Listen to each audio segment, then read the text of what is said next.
い、では、ラー油の材料を切っていきます。まずこちら、ネギの青いパート使います。このネギのこの内側に結構土がこうやってついてるんで、これをまず洗い流してください。こちらネギの泥を落として、軽く水を切りました。そしたらこのネギを、適当な大きさに。これはすでにサラダ油とごま油混ぜてあります。そしたらこの中にネギ入れていきます。続いてニンニクですね。せっかくなんでニンニクのこの茎入れちゃいましょう。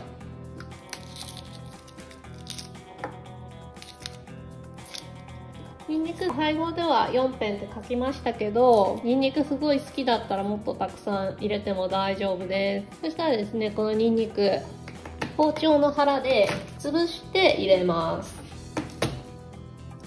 はい、こちら生姜です。生姜は厚めのスライスにしていきます。このぐらい厚めのスライスにしてください。薄いと焦げちゃうんですね。こちらアニスです。ちょっと砕きながら入れましょう。工夫に渋谷店で買ったんですけど、これ中国の乾燥した唐辛子です。そしたらこの唐辛子を刻みながらお鍋に入れていきます。そしたらこちらを火にかけていきます。このように材料が沸騰してきたら火を弱火にします。これ強い火でやっちゃうとこの材料自体がすぐ焦げちゃうんですね。油に材料の香りを移していきたいので、弱い火でじっくりコトコト加熱していきます。こちらボウルにこのパプリカ、オストラミエロナっていうのを入れていきます。これこんな感じです。そしたらこの中にお水をスプーン2杯入れます。はい、そして混ぜます。これですね、後で熱したオイルをこの唐辛子と混ぜるんですけど、このお水を入れることによって唐辛子が焦げなくなります。このようにお水が馴染めば OK です。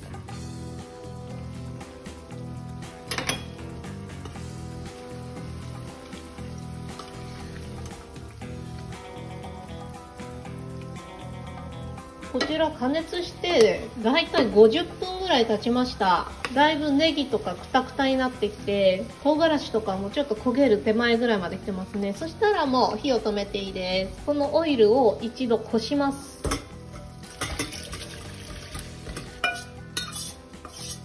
そしたらよくしっかりオイルを切ってください。そしたらこのオイルを再度加熱します。この中に含まれる水分を全て取るんですね。音をよく聞いておいてください。水分が飛んでくるサインにパチパチという音がしてきます。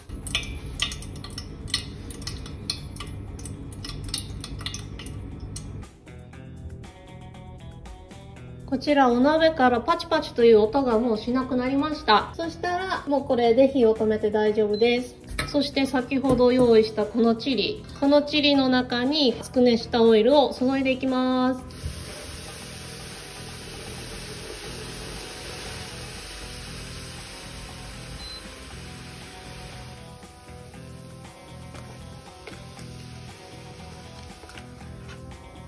この油が冷めるまでそのまま放置します。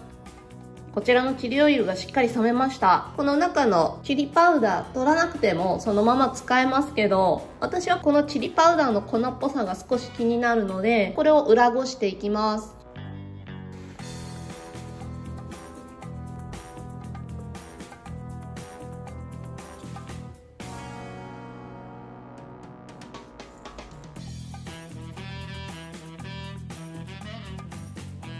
はい、綺麗にこすことができました。それでですね、このこした後のチリパウダーなんですけど、カレーを作った時とかに辛み増しでこれ再利用したりします。カレー以外にも何か辛みを足したいようなお料理に加えてもいいです。そうするとだいたい総量が 400ml ぐらいになります。